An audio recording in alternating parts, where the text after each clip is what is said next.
On December 15, 1909, in Bath, Maine, men stood beside the Kennebec River and watched a wooden ship slide toward the water that seemed to belong to another age and another scale of ambition. She was called Wyoming. From one end of her long, sparred body to the other, she reached 450 feet.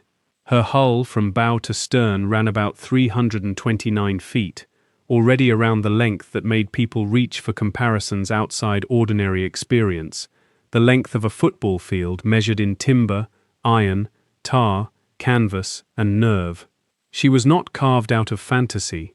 She was built in a working yard by men in cold air, on wet planks, with axes, adzes, augers, mauls, caulking irons, and the practiced geometry of shipwrights, whose hands knew wood better than most engineers now know steel.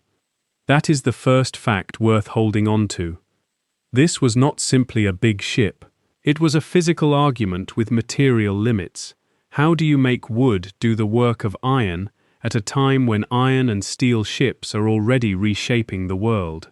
How do you persuade pine and oak to carry thousands of tons of cargo through winter water, through Atlantic weather, through the twisting loads of 6 masts and acres of sail?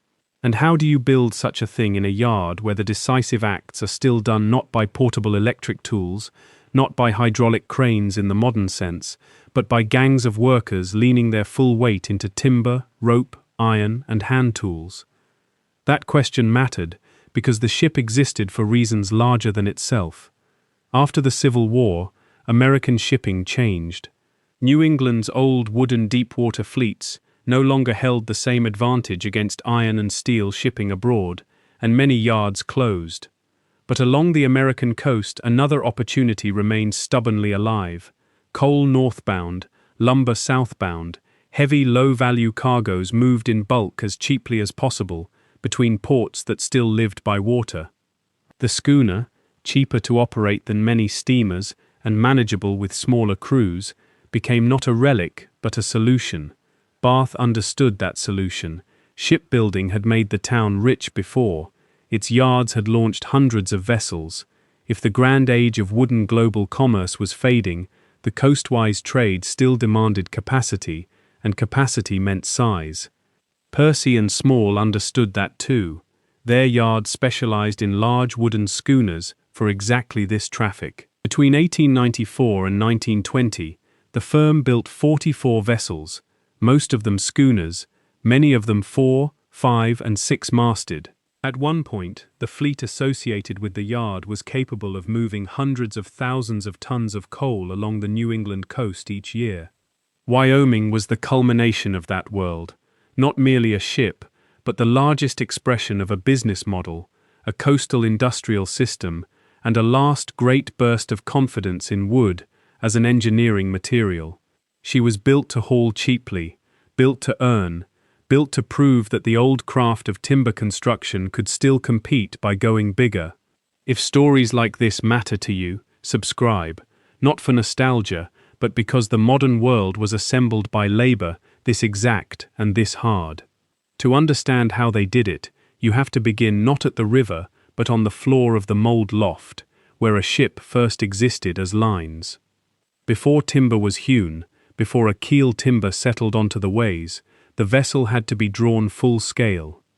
Curves that would later become frames, bevels, futtocks, stem, and stern structures, all of it had to be laid out with enough fidelity that wood could be cut to fit wood, and the cumulative error of 1,000 pieces would not ruin a hull hundreds of feet long.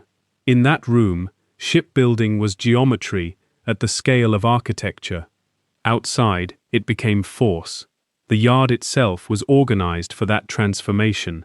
Mold loft, mill and joiner shop, paint and tree nail shop, caulking spaces, pitch handling, blacksmith work, wharves, slips, and ways facing the river. Then came the material problem, and it was immense. Bath could not simply cut its own answer from nearby forests. By the time Wyoming was built, the local timber supply had already been heavily consumed by generations of shipbuilding, so the wood had to come from farther south. Contemporary accounts describe southern pine, Chesapeake Bay white oak, Virginia oak, Georgia pine, Carolina hackmatack. In all, Wyoming consumed around 1,500,000 feet of timber. That number is so large it can become abstract, but in a yard it meant something very concrete. It meant trains and coasting vessels feeding a river town. It meant timber sorted, stacked, selected, and moved. It meant every curve of every major member having to be found, not invented, because shipwrights prefer wood, whose natural growth already suggests the shape it will be forced to hold. There is a temptation, looking backward, to imagine pure handcraft and nothing else, as though these yards lived outside modern industry. They did not. The Percy and Small Yard had shops, belts, furnaces, mills, generators. Wyoming herself would carry a small steam engine to help handle rigging and anchors with a reduced crew. But the title truth remains. The essential work of shaping and fastening the ship still lives in the body. Even in the 20th century, Bath ship carpenters were renowned for using traditional side axes and adzes efficiently, tools little changed from the age of sail. The side axe let a hewer stand close and strike down along the face of a timber. The adze, swung in short, controlled arcs, could reduce, fair, and smooth a surface until a massive member accepted the dimension the ship required. A machine could assist the yard. It could not replace the trained eye that knew when a timber was true. Imagine the men around one great piece of pine laid up on blocking, the surface marked in chalk, the air carrying the smell of resin and river damp. One worker scores the waste. Another follows with the broad side axe, chips lifting away in pale curls and heavy flakes. An adzeman comes after, correcting the roughness, stepping carefully, the tool striking with a sound more intimate than a hammer and more dangerous than either. Nearby, others bore holes with augers, turn after turn, through timber thick enough to punish the shoulders. Iron drifts, spikes, bolts and straps wait their turn. The work does not look grand up close. It looks repetitive, cramped, loud, and exact. And that is how enormous things are actually made. Wooden ships of ordinary size already depended on close-fitting members. A wooden ship of this size depended on discipline. Frame after frame had to be raised and braced. Planking had to be bent, hauled, forced, and fastened home. Tree nails, those wooden fasteners driven into prepared holes, still had their place. So did large quantities of iron and steel. When Wyoming launched, she carried roughly 300 tons of iron and steel in fittings, fastenings, and strapping. That tells you something important. This was not a pastoral wooden world untouched by metal. It was hybrid construction at the very limit of what wood could be asked to do, a giant braced, strapped, and reinforced, because the builders knew exactly what strain, length, and cargo would impose. Then there was the blacksmith work, always half hidden in narratives that prefer hulls and masts. Yet without forged hardware, the ship remained a pile of timber. In the blacksmith shop, iron had to be heated, shaped, punched, upset, bent, and finished into the custom language of a particular vessel: straps, bolts, chain plates, braces, fittings, fastenings. Nothing about this was generic. Each piece answered to a location, an angle, a force. Iron met wood not as ornament but as necessity. The men at the forge were as essential to the schooner as the men on the ways, sweating over fire so the ship could endure the motions of water later. After the hull was planked came one of the most punishing jobs in the yard, making the ship tight. Caulking gangs worked the seams with oakum and tar, driving fibers into the narrow spaces between planks with repetitive, percussive force. Strike after strike, seam after seam, down the hull and across the decks. It was dirty work, filthy with tar, rough on the hands, numbing in cold weather, and brutal in heat. The museum at Bath now lets visitors smell pine tar and handle oakum, but in the yard those sensations were not interpreted. They were the atmosphere of labor.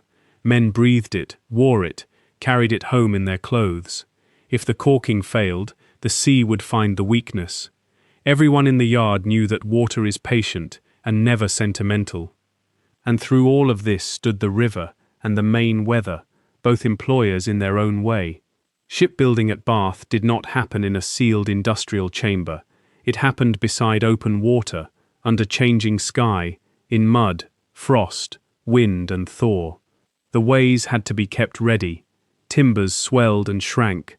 Iron chilled the hands in winter and burned them in summer sun.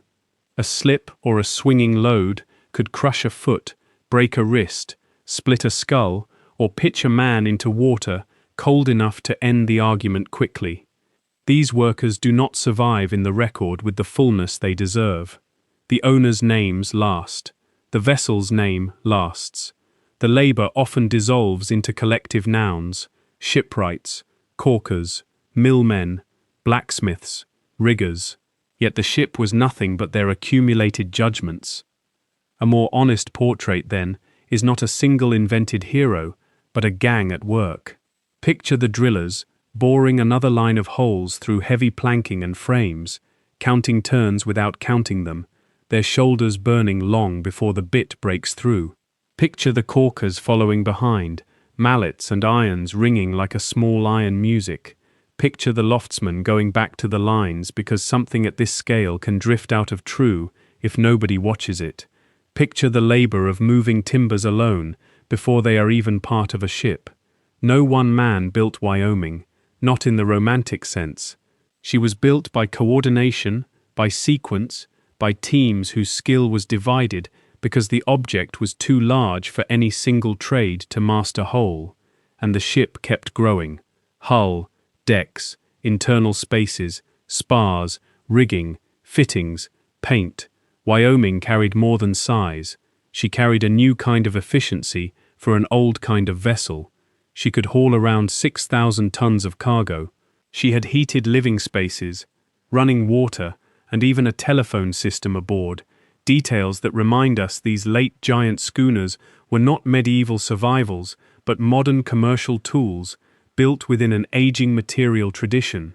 Her small steam engine helped handle the vast rigging and heavy anchors, with a crew far smaller than older square-rigged ships would have required. That was part of the economic logic. Labor was still central in the yard, but at sea, every saved hand mattered. The launch must have felt like vindication. After months of timber selection, shaping, fastening, caulking, forging and rigging, the vessel that had occupied the yard as a fixed landscape finally moved. A launch is always a test of nerve. On land, the hull is awkward and provisional, held by blocking and gravity. Then suddenly, it is dynamic.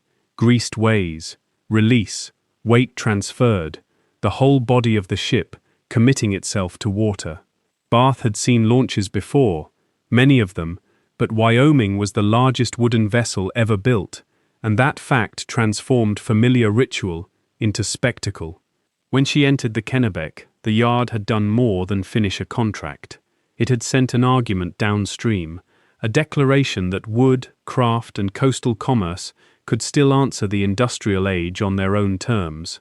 For a time, the declaration seemed justified. Wyoming worked. She carried coal. She made money. She belonged to the coastwise economy she had been designed to serve, moving the black fuel that heated cities, powered industries, and held together northeastern life. In wartime and shortage, vessels like her mattered even more. Every cargo that went by water spared rail capacity and linked mines, ports, factories, and households in one long industrial chain. A ship like Wyoming was not peripheral to American life. It was part of the hidden transport machinery of the era, one of the blunt instruments by which a nation moved its necessities. But there was a contradiction built into her from the start, and this is where the story becomes more than triumph. The same length that made Wyoming awe-inspiring also pushed wood beyond comfort, a vessel that long flexed in heavy seas. Contemporary accounts describe hogging, the hull working and twisting in rough conditions, deck planking buckling, seams opening, water entering. Reinforcement helped, but did not abolish the problem. Pumps had to work continuously. The ship was profitable, impressive and unstable in the deeper engineering sense. She was proof of mastery, but also proof of a limit. Human beings had built a wooden ship, larger than common sense recommended, and then asked crews to trust her in winter Atlantic weather. That cost belongs in the story too. Not only the cost in dollars, though Wyoming reportedly cost about $175,000 to build, a substantial sum in its time. The deeper cost was borne in exposure, in maintenance, in crews who lived with the ship's strengths and her weaknesses together. The yard workers had solved the problem of construction. The sailors inherited the problem of motion. Every leak, every groan of strained structure, every storm-darkened watch offshore turned the builder's achievement into a living test. Great works are often praised as if completion were the end of labor. It is not. Completion merely transfers the burden to the next set of hands. In March of 1924, Wyoming was caught in a nor'easter and lost with all hands off the waters near Monomoy and Nantucket Sound. The largest wooden sailing ship ever built went down into the same indifferent sea her builders had always feared and respected. That ending should not be made sentimental. The sea did not punish ambition, it merely enforced physics. Yet the loss reveals the human stakes of these vast commercial objects. Ships are built in yards by workers whose names vanish. They are sailed by crews whose names vanish. And only when something breaks do the records sharpen. Even then, not enough. So what changed because they built her? On one level, Wyoming proved that late wooden commercial shipbuilding could still reach astonishing scale. She stood at the outer edge of a craft tradition that had not died quietly but stretched itself to its maximum dimensions. On another level, she exposed the limit at which bigness itself became an enemy. Steel would dominate for reasons of strength, stiffness, and industrial repeatability that no amount of sentiment could overcome. Yet it would be a mistake to tell this as a simple story of obsolete wood yielding to superior metal. The transition was messier than that. Wooden yards like Percy and Small did not vanish because their workers lacked intelligence. They vanished because they had already taken their material almost as far as human skill could take it. If you know Bath today, that continuity is still visible. The old wooden shipyard survives as part of Maine Maritime Museum, the only intact site in the United States where large wooden sailing ships were built. Not far away, Bath Iron Works would carry the town's shipbuilding identity into the age of steel destroyers and modern naval construction. The material changed, the principle did not. Line becomes structure, structure becomes vessel. Vessel becomes national power, commerce, movement, survival. Towns are shaped by the things they know how to build. Bath knew ships so thoroughly that even after wood ceased to rule the waterfront, the labor tradition remained. And that is the part most worth remembering now. Not merely that men once built a wooden ship longer than a football field, though they did. Not merely that they did so without the portable powered convenience we now think indispensable, though much of the decisive work still came down to hand tools, trained eyes, and bodies taking strain. What matters is the social fact inside the engineering fact. A whole world of coordinated labor was required to turn forests, furnaces, geometry, and riverbank mud into something that could move 6,000 tons of cargo through bad water. If there is a harbor, a yard, or a working waterfront in your own part of the world whose labor history survives only in fragments, leave it in the comments. The map of modern life is full of places built by people who were necessary and then forgotten. Today the ship herself is gone, and most of the men who built her disappeared from public memory almost as completely. But the world they made has not disappeared. It survives in museum buildings, in old photographs, in the smell of tar that can still be demonstrated for visitors, in the industrial geography of the American coast, in the fact that goods still arrive because somebody somewhere solves the problem of moving weight across water. We inherit the result and forget the method. We see the finished thing and lose sight of the hands that lifted it into being. Yet beneath so much that feels modern, there is still this older foundation, forgotten workers, forgotten skill, forgotten endurance, holding up the visible world like timbers below the waterline.